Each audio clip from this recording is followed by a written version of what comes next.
Hello, my name is Ruth Cunningham. I am a sound healing practitioner. Today I'll be talking about using the voice and music as tools for connecting to spirit and transformation.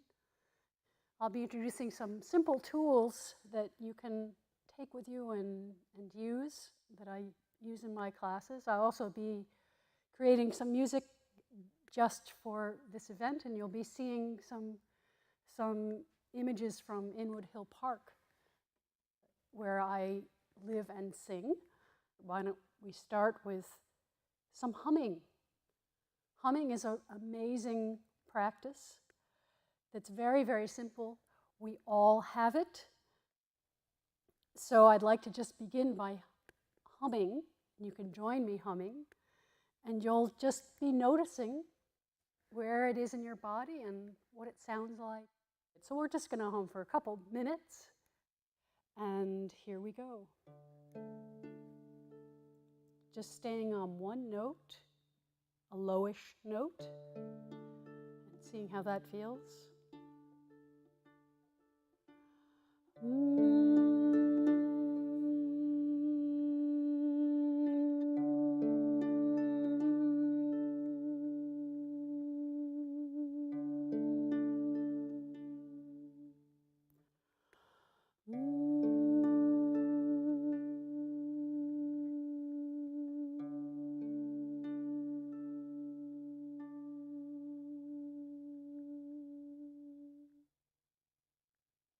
So just taking a moment to notice how your body feels.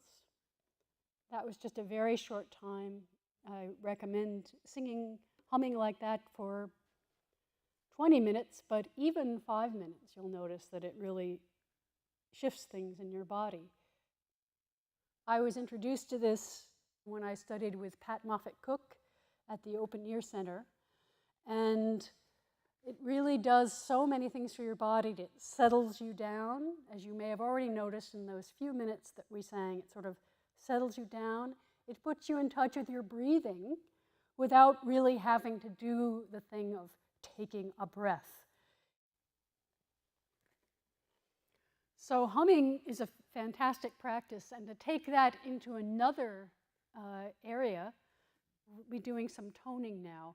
The way I like to do it is using all the different vowels and creating a very simple tune and experiencing what each of those vowels feels like in your body. So I'm going to just spend a little time, and you may join me, on each of these sounds. It's a sonic massage and, in a way, a meditation on these different sounds. This instrument here that I use, and which is an amazing instrument for anyone doing sound work, it's called a shruti box. It's an Indian instrument. It's sort of like the harmonium, but without the keyboard. It's just a drone box. It's got reeds in here. And it's just a really great instrument. It gives you a drone. It gives you a bass for singing with. Allow your voice to get all the cracks in between. So you get all of the juice. So we're just going to sing a few of the vowels, go through each of the vowels. Just a short one. Usually I do longer than this in my classes, but just to give you a taste of it. And here we go.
in. We just went for a very short time. You can spend as much time and use your intuition on which of these sounds really feels good for you and opens you up in a way that really works for you. And another practice you can do, which begins to get into improvisation and composing, is to get this drone going and then listen and see where the next note is. So now I'm just going to do a little short piece, just waiting to hear the next note.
I happen to use the sound ah, but any of those sounds that you chanted that resonated with you can work with that, and each one, again, works with your body in a different way.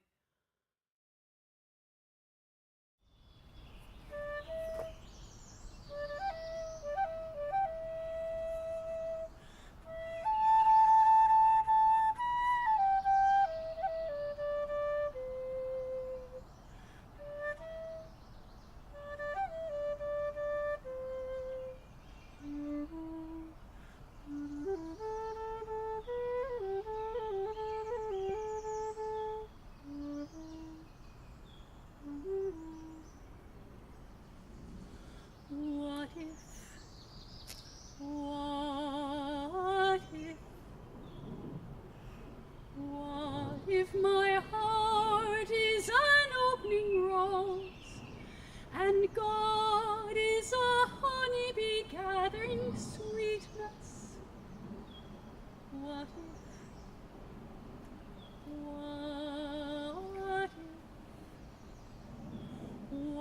if my mind is the crown of a tree, and God is a wind raging there?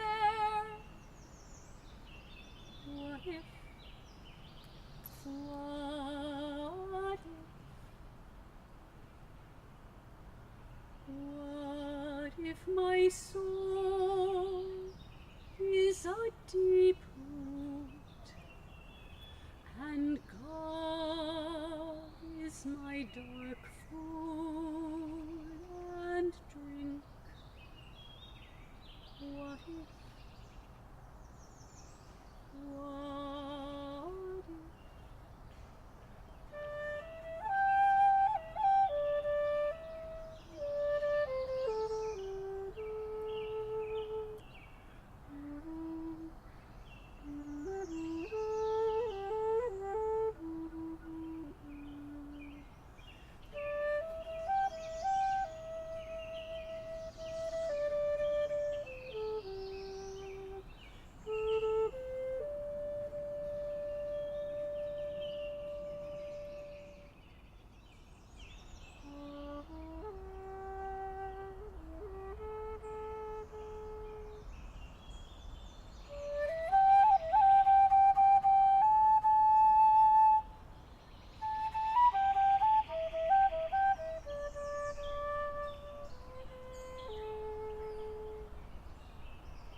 wanted to talk a little bit about Inwood, which is where I've lived for almost 4 years now.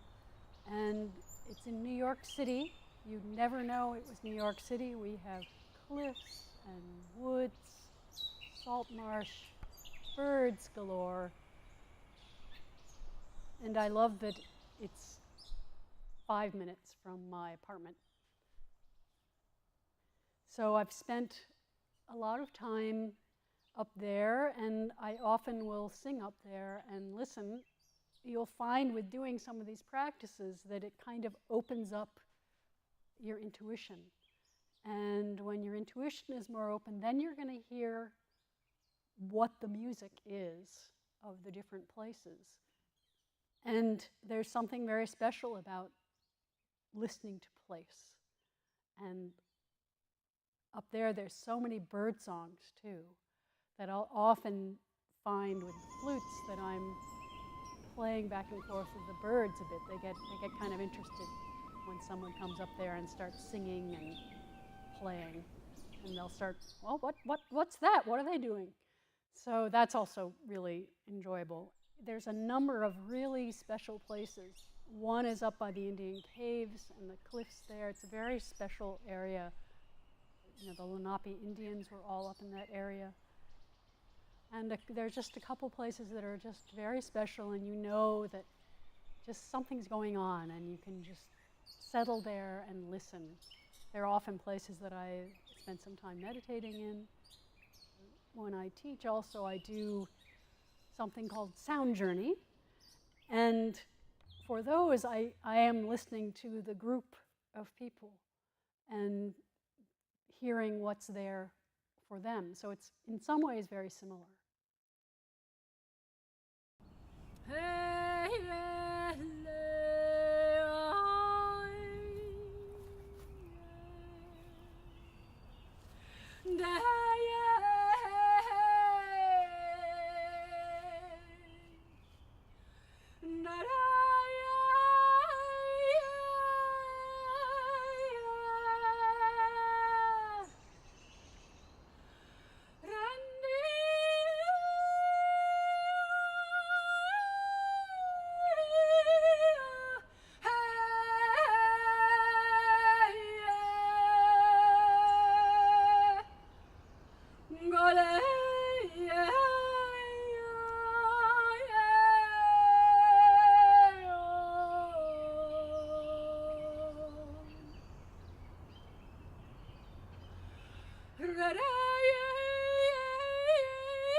I'm going to talk a little bit about using poetry.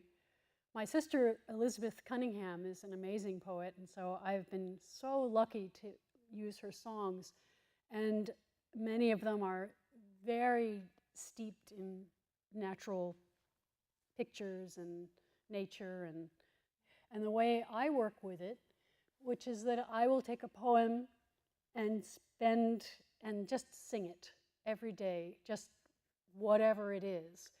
And eventually, a tune will come in and will settle. And I encourage you to take a poem that you really, really love and sing how you like it. And you can take just one line that really, really speaks to you, and then let that line of poetry that you love sort of roll around inside you, almost like a mantra. It's really a beautiful way to work with words.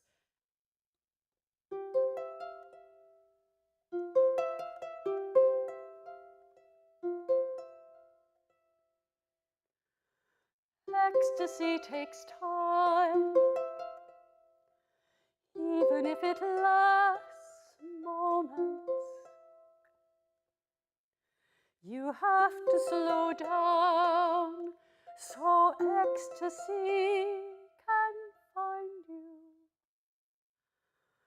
The way the light finds each plant in the sweep of the day, or the tide finds its secret way between dark rocks.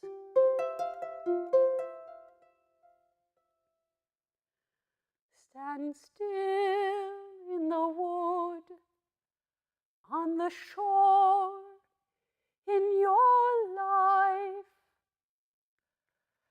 Ecstasy will come, touch you, find you, leave you changed, leave you changed.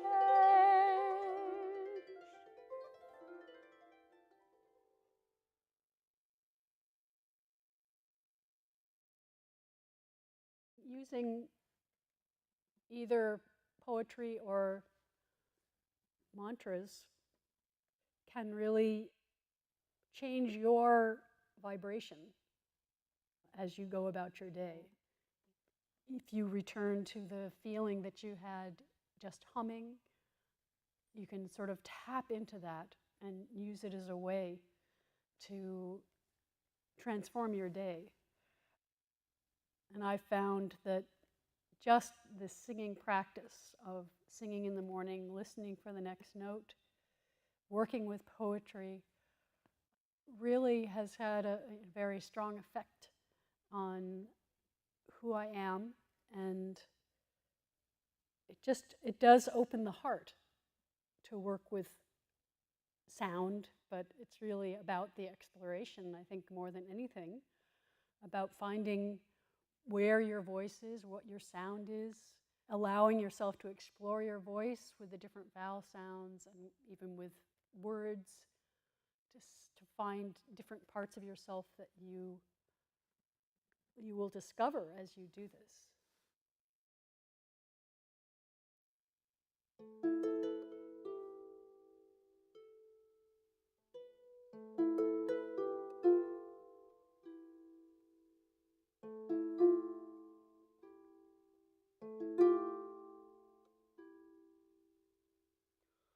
Oh, broken heart,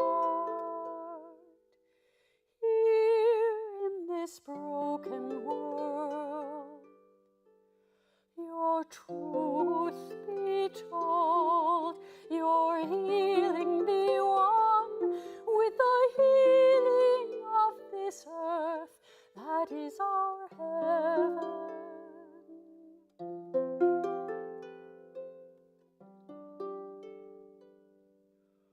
Oh, broken heart, in you we have everything we need.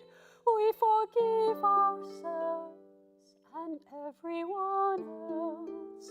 In your daring we are safe. For you are our strength and our grace and our home, now and beyond time. For you are our strength and our grace and our home, now and beyond time.